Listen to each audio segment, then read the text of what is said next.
This video of the London Top is sponsored by Ludo King. It is India's most downloaded game.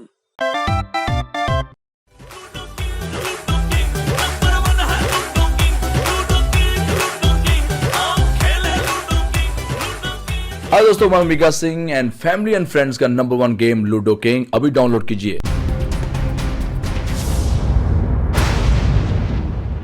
Ramcharitmanas Goswami Tulsidas ji का लिखा ये ग्रंथ, popular भाषा में कहें तो रामायण वाल्मीकि रामायण के लिए इस्तेमाल होता है, लेकिन उत्तर भारत में रामचरितमानस ज़्यादा प्रचलित है और उसके लिए ही ये शब्द इस्तेमाल होता है। आजकल रामचरितमानस का एक पन्ना सोशल मीडिया पर खूब घूम रहा है और उसमें चमगादड़ों का जिक्र है और बताया जा रहा है कि तुलसीदास जी ने आज से सैकड़ों बरस पहले ही बता दिया था चमगादड़ों से होने वाली बीमारियों के बारे में। जो सोशल मीडिया के विद्वत जन हैं उनका इशारा ये है कि जो चीन के वुहान शहर से कोरोना की बीमारी शुरू हुई, कोविड-19 की बीमारी नोवेल कोरोना वायरस की वजह से, और जो कहा जा रहा है कि वो चमगादड़ से किसी जानवर और फिर इंसान में पहुंची, उसका तुलसीदास जी ने जिक्र कर दिया था। ये दावा देखते हैं, फिर इसकी सत्यता जांचते हैं। इस तरह के पन्ने घुमाए जा रहे हैं। मैसेज क्या है? श्री रामचरितमानस के दोहा नंबर 120 में लिखा है कि जब पृथ्वी पर निंदा बढ़ जाएगी, पाप बढ़ जाएंगे, तब चमगादड़ अवतरित होंगे और चारों तरफ उनसे संबंधित बीमारी फैल जाएंगी और लोग मरेंगे। और दोहा नंबर 121 में लिखा है कि एक बीमारी जिसमें नर मरेंगे, उसकी सिर्फ एक दवा है, प्रभु भजन, दान और समाधि में रहना, यानी लॉकडाउन। जय श्री राम।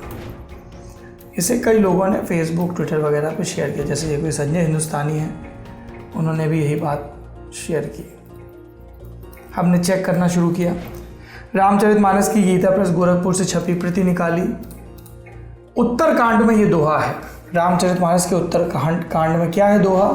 सबके निंदा जे जड़ करही, ते चमगादुर होई अवतरही, सुनहु तात अब मानस रोगा, जिनते दुख पावई सब लोगा। और गीता प्रेस गोरखपुर की ही प्रति की अगर हम माने तो इसका अर्थ क्या है? जो मूर्ख मनुष्य सबकी निंदा करते हैं, वे चमगीदड़ यानी कि चमगादड़ होकर जन्म लेते हैं। हे तात अब मानस रोग सुनिए, जिससे सब लोग दुख पाया करते हैं। तो इसमें कहीं भी चमगादड़ से मौत का जिक्र नहीं है, चमगादड़ होकर पैदा होते हैं, इसका जिक्र है। फिर 121वां दोहा जांचा हमने। 121 खा है जो असल में क्या है दोहा? मोह सकल व्याधिन कर मूला, तिनते पुन उपजई बहुसूला, काम बात कफ लोभ अपारा, क्रोध पित्त नित छाती जारा। क्या है इसका भावार्थ? सब रोगों की जड़ मोह यानी कि अज्ञान है। उन व्याधियों से फिर और बहुत से शूल यानी कि दर्द उत्पन्न होते हैं। काम वात है, लोभ अपार कफ है, बढ़ा हुआ कफ है, और क्रोध पित्त है। जो लोग जानकारी रखते हैं आयुर्वेद की, वो ये चीज़ समझते हैं कि हमारे शरीर में 3 तरह के ये अवयव होते हैं, कफ, पित्त और वात, और इनका शरीर के अंदर संतुलित मात्रा में होना ज़रूरी है। तो उस रूपक का इस्तेमाल किया गया है और उसमें बताया गया है कि जो काम है, वासना है, वो वात की तरह है, और जो लोभ है वो कफ की तरह है, और क्रोध जो है जो पित्त की तरह है, और इन सब की अधिकता छाती को जलाती रहती है। तो ये जो दो दोहे वायरल हो रहे हैं, इनका असल अर्थ कुछ और है और यहाँ पर कुछ और अर्थ बताया गया है। यानी कि इन दोहों में कोरोना वायरस का कोई जिक्र नहीं है। गोस्वामी तुलसीदास जी जब रामचरितमानस रच रहे थे, तब वायरस के बारे में जानकारी नहीं थी। ये आधुनिक विज्ञान के क्रम में हुआ है कि माइक्रोस्कोप और इतनी सारी चीज़ें बढ़ी एवोल्यूशन के क्रम में, और हमें इन व्याधियों के बारे में पता चला। बाकी रामचरितमानस पढ़िए, लेकिन उसका उल्टा सीधा अर्थ ना निकालिए। मैं भी पढ़ता हूँ, बचपन से पढ़ रहे हैं, हमारे घर में खूब पढ़ी जाती थी। ये उत्तरकांड का जिक्र है। मैंने खोल रखा है लंका कांड का, जो मेरा सबसे प्रिय प्रसंग है। हो सकता है कि ललन टॉप के कुछ सुधी पाठकों को याद भी हो, मैंने इसका पहले भी जिक्र किया है। आप में से कई लोग मेरे पड़ताल के एक वीडियो को देखकर भड़के भी। मतलब मेरी उनके प्रति कोई सहानुभूति नहीं है। थोड़ा सा अफसोस है कि उनके लिए धार्मिक किताबों का मतलब लाल कपड़े में पोथी लपेट के रखना है। कई लोग कमेंट बॉक्स में ये आपत्ति कर रहे थे कि मैंने धार्मिक किताबों को अपनी किताबों की अलमारी में नीचे क्यों रखा है, इज़्ज़त क्यों नहीं दी उनको, ऊपर क्यों नहीं रखा। तो भाई साहब, किताबों को इज़्ज़त पढ़ के दी जाती है।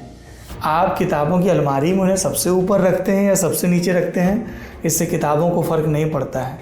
पुस्तकस्था तु या विद्या परहस्तगतम धनम कार्यकाले समुत्पन्ने नासा विद्या ना तद्धनम। किताब में रखी विद्या किसी काम की नहीं होती है, उसे पढ़ना होता है, कंठस्थ करना होता है। मैं तो बार बार कहता हूँ कि जितनी किताबों को आपने लाल कपड़ों में लपेट लपेट के रखा है, किसी धर्मगुरु के, किसी पंडित और किसी मौलवी के हवाले कर रखा है, उसको बंद करिए। ऐसे पेंसिल लेके, जैसे बोर्ड के एग्ज़ाम में नोट्स बनाते थे ना, ऐसे नोट्स लगा लगा के पढ़िए जैसे अपन पढ़ते हैं। देखिए क्या लिखा है, दिखाइए भाई जैरी जी।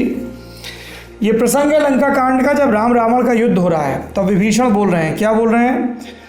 रावण रथी बिरथ रघुवीरा, देख विभीषण भयउ अधीरा।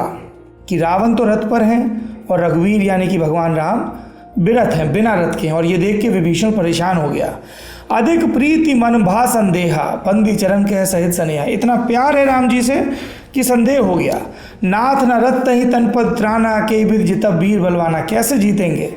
तब क्या जवाब मिलता है? सुनऊ सखा कह कृपा निधाना, जय जय होई सो चंदन आना। अब बताया जाता है कि राम जी का रथ जो विभीषण को नजर में नहीं आ रहा वो क्या है? सौरज धीरज तेहि रथ चाका। इस रथ के पहिए क्या हैं? सत्यशील दृढ़ ध्वजा पताका। इस पे झंडा क्या है? बल विवेक दम परहित घोड़े। इसके घोड़े क्या हैं? बल विवेक क्षमा कृपा समता रजु जोरे। इसकी रस्सियाँ क्या हैं? ईसु भजनु सारथी सुजाना। इसका सारथी कौन है? विरति चरम संतोष कृपाना, दान परसु बुद्धि शक्ति प्रचंडा, बर विज्ञान कठिन को दंडा। पूरा तुलसीदास जी ने विस्तार से बताया है कि ये जो दुनिया में लोग बहुत सारे रथ, बहुत सारी संपत्तियां जुटा लेते हैं, ये मनुष्य के काम नहीं आती हैं। उसके चरित्र से जुड़ी जो विशेषताएं हैं वो काम में आती हैं। तो सौरज धीरज तेहि रथ चाका, मैं भी अपने अस्तित्व में ये धीरज का रथ जोड़ता हूँ। इससे ज़्यादा उनको कुछ नहीं कहूँगा। जो लोग ये कह रहे हैं कि आपने कुरान, बाइबल, गीता या उसकी टीकाएँ अपनी अलमारी के सबसे नीचे वाले खंड में क्यों रखी? मेरी अलमारी है, मेरे पुरखों की किताबें हैं, जहाँ मन करेगा धरूँगा। आप लोग यहाँ पर अपनी बुद्धि लगाने के बजाय एक काम करें, अपनी किताबें लें, दिल करे माथे पे लगाएं, दिल करे नोट्स बनाएं, दिल करे उसको आत्मस्थ करें।